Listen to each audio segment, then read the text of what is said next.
Now, I wouldn't be surprised if a lot of you guys are out at the lake right now, because if y'all aren't in America, today is a holiday. It's Labor Day, but it's also Gray's Mail Day. What's going on, you guys? Gray Disciple back with another video. Got some amazing questions for this week, okay? And I'm loving them. And so my number one thing for everybody, make sure you ask me questions, because the more questions you ask, the more diverse the series becomes, and we just get to grow from there. All right. Now I have a bunch of questions, and one of them in specific, most of you guys want to know, it was how I got fired from my job from last week. And I'm going to get to that one, but let me answer a couple easier ones before I get into there. All right. So first question, this one comes from Andy, the unknown legend. He asks, are your brothers and sister as religious as you are? No, they're not. My sister's probably the closest. My brothers drifted after they left my parents' house. Do I believe that they're all Christians? I do, and I hope in my heart that they are, but they didn't really follow down the same path that I went down with my faith. After I got married, I realized that life was going to be smacking me in the face and I needed something more. And so I really grabbed onto the Bible and church, and I went that route. And of course, my wife wanted the same thing. But my brothers, I would say that they both married unbelievers. Now, they may claim differently, but in my perspective, they're both unbelievers. And so because of that, they kind of drifted. My sister was really involved with it for a while, but then she kind of got off track. But I think she's coming back to it. But that answers your question. No, I don't think that they have the same strength of faith that I do. But of course, that's an opinion. All right, now here's an interesting one, and it was asked by two people. It kind of different variations of the question. Trombone Loki asks, if COD took a year or two off, what would you play? And at the same time, Truth Chaos, he said, if they stopped making COD, is there any other game I would play, and what would happen to my channel? Well, of course, you guys, I can always play older Call of Duties. I mean, I love Black Ops 2 and Modern Warfare 3. I actually would like to go back and play Ghost, but there's so few people playing it these days. I think at any given time, there's maybe 500 people playing Ghost, whereas if you go back to Modern Warfare 3, there's somewhere around 15,000 playing it at any given time. So I would probably just go back to older Call of Duties. Now remember, when Advanced Warfare was out, I didn't really play that. I primarily played Destiny. I also really enjoyed The Last of Us, God of War. And there's been a lot of games. Oh, what's it called?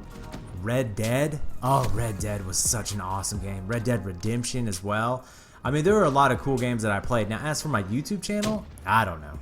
I don't know what I would do. I mean, I would Star Wars Battlefront's a blast. I play that with my son.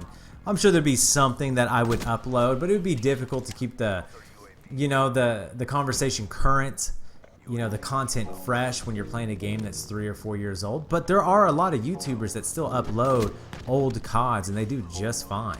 Remember, mine's not about creating a business or making money on YouTube. It's just about helping people. So I'm sure I could find something to play. But if you're telling me, would I go over and like completely change my channel, like do sports, or would I ever become a Destiny channel or something like that? Nah, I don't think it would happen. There's only certain things that I actually find entertaining to watch on YouTube. I know a lot of people will subscribe to YouTubers just to listen to them speak, but for me, it also has to do with the eye candy of the video. And if I'm not liking what I'm looking at, chances are I won't continue to watch the content. So that's just me though. Okay, this was an interesting one. This one came from Laggin HD, and he asks, do you think YouTube will ever die, and how will it affect YouTubers? Yes, YouTube will die. Just like every other media outlet, eventually they get old and stale and something new comes along and overtakes them. I mean, YouTube's not really even that old. What is it, like 10 years old maybe? If that. Eventually there will be another media form that comes out that everybody gravitates towards, and what I think will happen is most of the big YouTubers will begin to spread off that way. I mean, look at Twitter and Snapchat and Instagram. I mean, as these new genres of media come out, the big YouTubers grab on really quick for fear that if they don't, they're going to lose traction. And that's what it's all about. And that's the scary thing about trying to be a successful YouTube channel, is media changes so rapidly. But to answer your question, yes, YouTube will be overcome by something else. Facebook is really trying to compete against them. I mean, Twitter could take them over. You'll see something else come out very soon. And the ability that people have to live stream now on Facebook and Twitter, they can do it from their phone at any time, anywhere. I'm telling you, that is going to revolutionize everything. Just watch and see. But yeah, YouTube will be taken over eventually. I don't know how long, maybe another 10, 15 years, but it'll go under. This was an interesting question, and this one was a couple of Mail Mondays back. It comes from a guy named Dawson Noble, and I don't know if Dawson still watches my channel or if he just happened upon the video, but he says, FaceCam or a vlog, which is better? And I think what he's talking about is if somebody is like playing the game live and you see their FaceCam as they're playing the game versus somebody just sitting in front of the camera and talking. You know, I've spoken about this before. When you talk about live streaming, playing the game actively and speaking to somebody, it's very hard to keep a coherent thought going. You know, a very fluid conversation. So if somebody really wants to express themselves, the best way to do it would be a vlog. More entertaining route would be the FaceCam over a video game, but it's very difficult to talk while you're doing it successfully, that is. So for me personally, for entertainment value, I would probably take the FaceCam, because if I'm subscribed to you on YouTube, chances are I'm subscribed to you because of the video game that you play. That's my answer. And real quick here, Paradox116 says, man, can you speak about the Cowboys? Now, this was a couple weeks ago, and I'm sure he was all pumped up at how good the Cowboys are going to be this year because they were destroying everybody in preseason, and they just look amazing with their running back and their backup quarterback, Dak Prescott, and everything like that. And then Tony Romo breaks his back. Oh my gosh. You guys, I don't even want to watch football this year. Last year was so difficult. You know, the Cowboys came out and they looked untouchable. And then Romo goes down and their season just caves in on itself.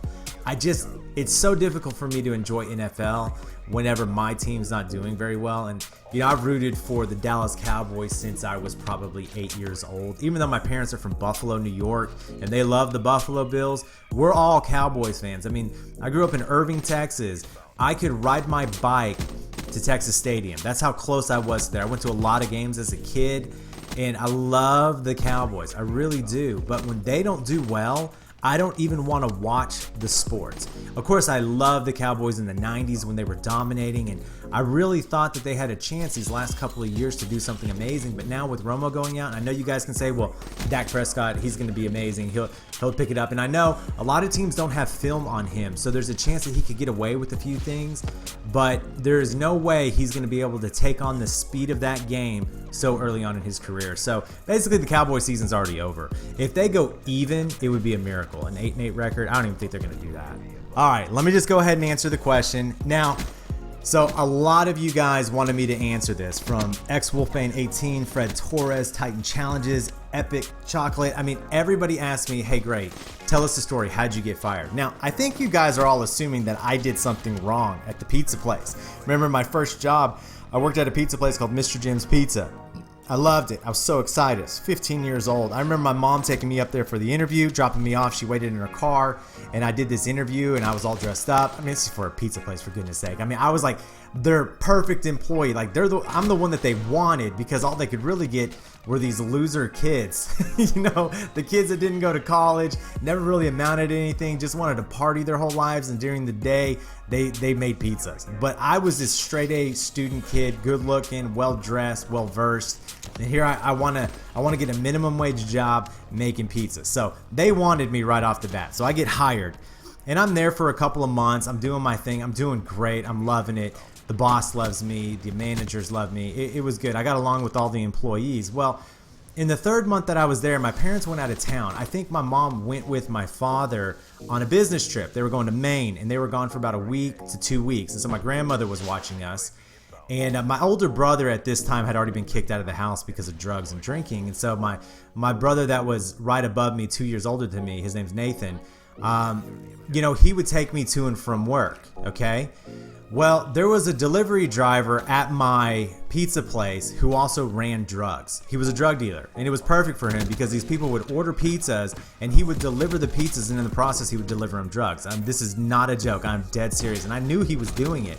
Well, my brother wanted to buy some drugs from this guy, but he wasn't going to get the pizza until he picked me up from work, which was supposed to be at 10:15. Well, my brother wanted to go out and party with his friends. 10:15 wouldn't come fast enough. So he started to call my pizza place at around 9 o'clock, and he called like every 5 minutes.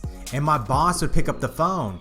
And eventually my boss got so pissed off, he said, you need to stop calling here. We will release your brother whenever we are done with him. Well, my brother curses out my boss. I mean, just starts screaming and cursing at him. I hear my boss slam the phone, turns around and says my name, and he says, you're fired. Get out of here. And I'm just like frozen. And I look around, I'm like, are you talking to me? He's like, you're fired. Get your stuff and get out of here. And I'm just like, I'm shocked. And everybody's looking at me, and I'm looking at them like, what did I do? And he wouldn't even talk to me. He was so furious. So I got my stuff and I went outside and I just sat there. And I was completely bewildered that I had done something wrong. Like a customer had called in and complained or something. And then the manager comes out, which was a woman, and she was like, I'm so sorry for what he did. I'm gonna talk to him. I think your brother was harassing him and he couldn't take it anymore. He wouldn't stop calling.